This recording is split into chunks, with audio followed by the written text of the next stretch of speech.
Everybody, it's Miss Kent with today's number talk. This is week 2, day 2. Last week on week 2, day 1, we talked about using 10 or the power of 10 when multiplying. Today we're going to start using a different strategy. Now we know when we use 10 to multiply, we take the other number and we talk about it as groups of 10. So 4 would be 40. But what if I wanted to think of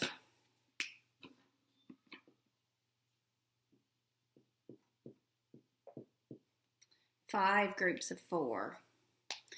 If you need to stop the video to think about it, remember this is mental math, so let's try to solve this mentally and not with pencil and paper.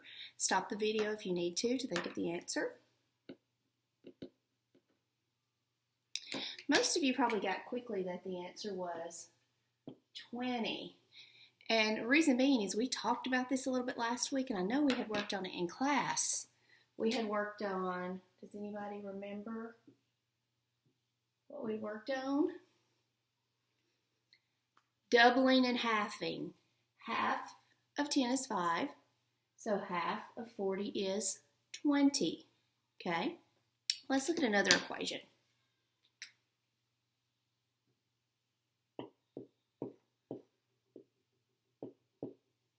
6 times 4.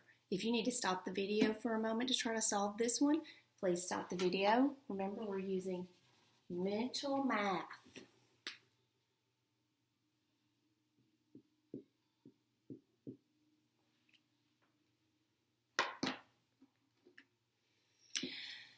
Now, if you decided to try to count by sixes, thinking 6, 12, 18, 24.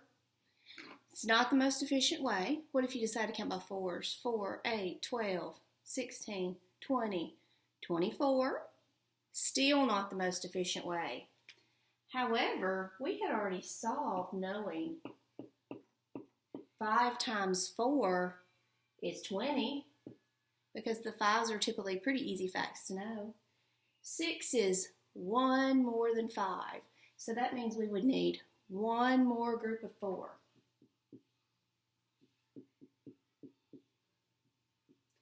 So my answer there would be 24. Can anybody think of the property that I'm really using here?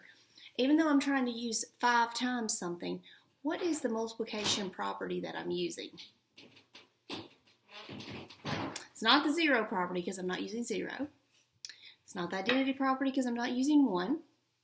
I'm basically in this equation using the distributive property because I have taken the 6 and pulled it into a 5 and a 1. If I was able to use the distributive property there, let's look at this next equation.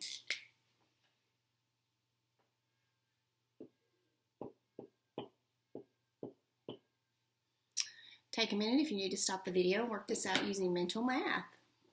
Try to go back to the strategy we're working with today.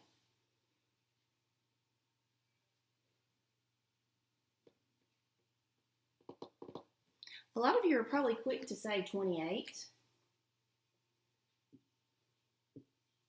Some of you might have looked back at the previous problem and said, oh, 7's one more than 6, so I need another group of 4, and 24 plus 4 is 28. Some of you might have been thinking about using the 5.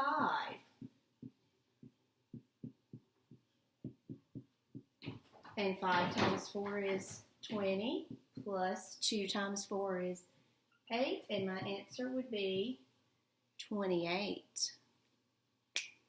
28. Now I'm going to throw another one out there. I'm going to leave all this work up here for you to kind of think about how these different strategies have helped us.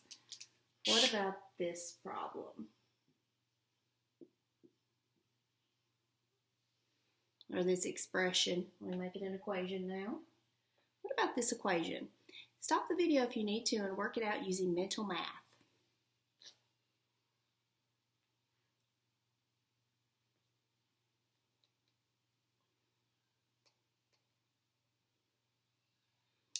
Okay, Now think about what your answer is and try to explain to yourself out loud how you got that answer.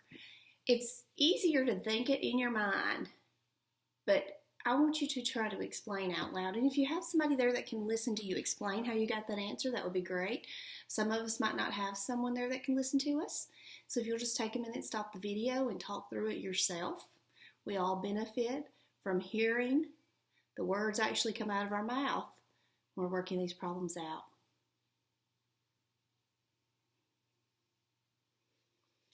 So most of you probably listed the answer as 48. Before I ask you to stop the video and talk to yourself or whoever was there, there is a benefit to actually putting the words out and not keeping them in your head. A lot of times when we make a mistake, if we hear ourselves actually say the mistake, we can catch it. Some of us are auditory learners, which means that we need to hear things to learn them. So it benefits us to say it, and that kind of solidifies that in our mind. So let's look at a way that we could use 5 to solve this. Would it be better to break the 8, take 5 out of the 8? Would it be better to take a 5 out of the 6? I'm going to do the 8 first. So 5 and 3. Let me work this out and see. 6 times 5 plus 6 times 3. Now I know really quick 6 times 5 is 30. Now 6 times 3 is not one that I'm real familiar with. So I probably have to say like 6, 12, 6 and 2, 18. So then I've got 30, 48. Let me try to break the 6 apart and see if that's a little more efficient. So if I made the 6 a 5 and a 1, let's see if that's easier for me. 5 times 8 is 40. 1 times 8 is 8. My answer is 48. So you could have used 5 times to break either one of these apart, but you need to start thinking about which is the most efficient one to break apart. Typically, when I say typically, that means most of the time it's going to be the number that's closest to 5 that will be easier to break apart. However, look down here at this 7 times 4. 4 is closer to 5 than 7, but you could not break the 4 into a 5 and 1. So you could have said 7 times 5 is 35, though, and then took away a group of 7, but that wouldn't be real efficient because then we'd be trying to count back. Okay? Hopefully you can use this strategy sometime today when you're working on a math problem. See you soon.